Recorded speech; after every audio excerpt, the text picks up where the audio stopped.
When I say to you last year's Carolina game, what pops? What do you remember? Other than it being the end of the season because they were officially eliminated that day. What do you remember from that day? The Carolina run game. Yeah, ran all over him, right? That was the problem.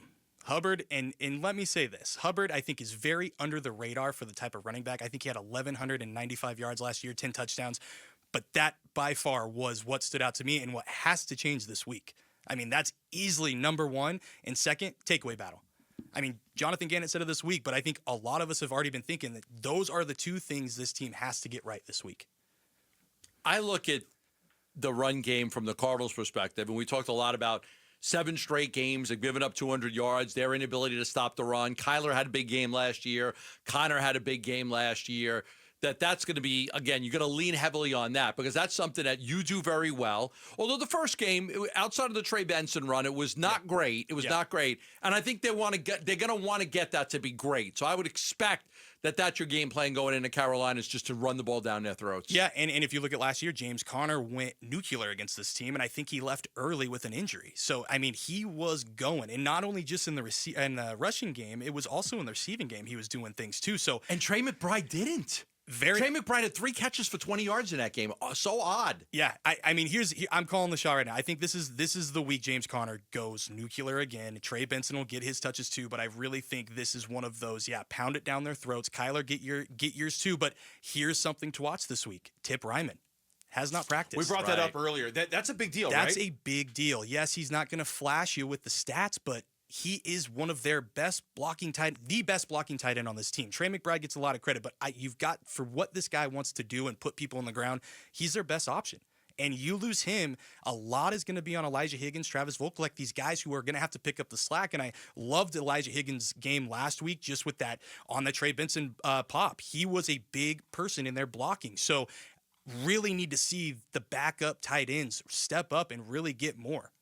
Tyler Drake is our guest here on the Burns and Gambo Show for his weekly visit talking Cardinals football. What, in terms of adjustments and different things that we'll see from week 1 to week 2, do you got anything circled in terms of, I think this guy might get a little more run, or this guy might get a little more less run, or they might do more of this, less of that? What do you think changes from week 1 to week 2? I think we see a little bit more Jordan Burch. Okay. Because Jordan Burch was, yes, he didn't get a ton of snaps, but he was up there. Dominant. And pass rush win rate by PFF was, I think, top 5 with the limited snaps he had. So, you can't keep guys off the field that are doing stuff like that. So I want to see him do a little bit more. Obviously, want to see Josh Sweat do some more. But also, guys, when you look at this team compared to last week, they're probably going to follow a similar game plan. Get the ball out early so this pass rush can't affect you like it could. Yeah, I'm excited about Burch a lot more now than, when they drafted him out of Oregon, we know he's a really good football player, but might have got overshadowed a little bit by Walter Nolan and Will Johnson. Mm-hmm. But you knew the kid was a good player. There was some injuries that had kind of hampered him a little bit, but you knew you were getting somebody when he played, he was really good. He might end up being one of the, when people talk about Will Johnson being the steal of the draft, it might end up being Burch. Yeah. It might be. Yeah, and I think you're onto something there because it really does when you look at it. Yeah, Will Johnson should have been a first-round pick. I think after last week, we could already see that, and I think this week it's going to be much of the same. He's going to be out there and going to be a ball hawk like he almost was last week. But, yeah, when you look at it, Jordan Burch on the ultimate steal, he very well could be that. He's already leapfrogged Xavier Thomas in that rotation, so it's only a matter of time. If another injury pops up in that room, he's going to get more snaps, and I think he can run with them. I think the thing that I continue to be fascinated about, me and Burns, you talk about it all the time, is they didn't go out there and get Gabe Davis. They didn't go get Keenan Allen. They didn't get Amari Cooper. They didn't go out there after Sean Murphy Bunting, got injured and Starling Thomas they didn't go get a veteran corner. They didn't go. Monty Ossenfort's, and this isn't a money thing because a lot of the guys they could have got were on the cheap. You could have got veteran minimum. You could have got veterans on veteran minimum deals. So this wasn't a money thing. This was just simply a Monty believing in his guys thing. Exactly.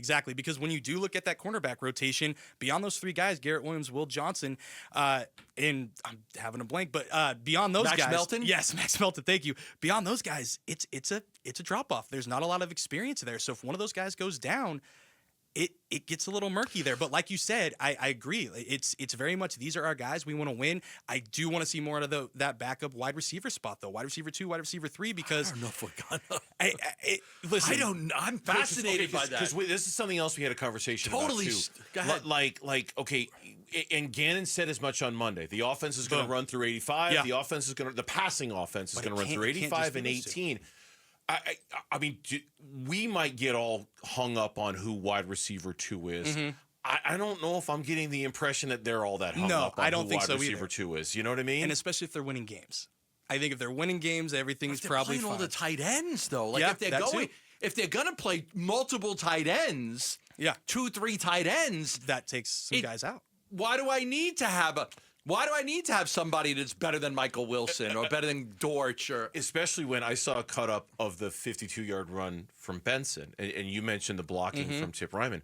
I also saw a hell of a nice block from Michael Wilson. Yeah. And it got me thinking that if we're talking about what you do, what value you bring to the table, I can't help but think for a guy like Wilson or a guy like Zay Jones is their ability to block downfield, Yeah. right? Like blocking wide And they're receivers big dudes. to set up everything else, right? I mean, like, who was it Wilson who set the little kind of pick play for Marvin Harrison Jr. in the end zone? I think it was a legal screen, but he kind of set a little bit of a screen, and that like little stuff just big like bodies. that, Yeah. just little things like that. That he may have only had one catch, and Michael Wilson may have had only 4 targets, but he played a role. I also think it comes down to being safe with the football.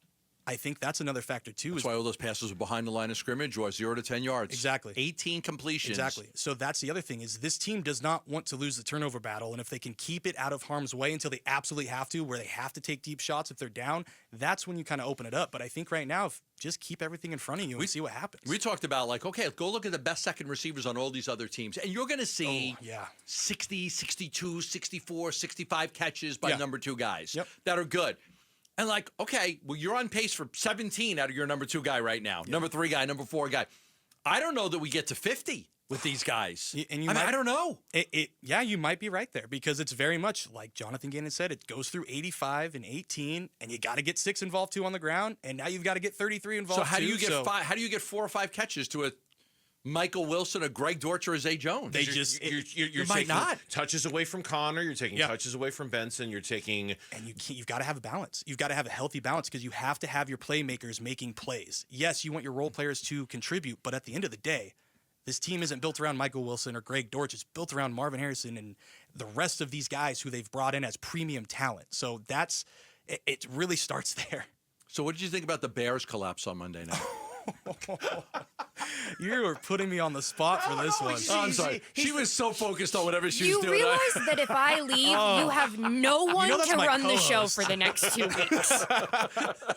That is my Cardinals Quarter co-host. I mean, that question was not for you, Tyler. It was it was designed to elicit a reaction from Lauren. She's just ultra focused on something. She's just so running the show. Let me just running the let me show. just see She's if I loving mention the the interview. Bears if she takes notice. Oh yeah, knows. that was something though. She That was knows. Did you something. think they need a new attention. quarterback? You know what though? As much as we're talking about the Bears, the Lions looked rough. it was my Super Bowl I pick, think too. OC and DC leaving might have hurt something over there. Yeah.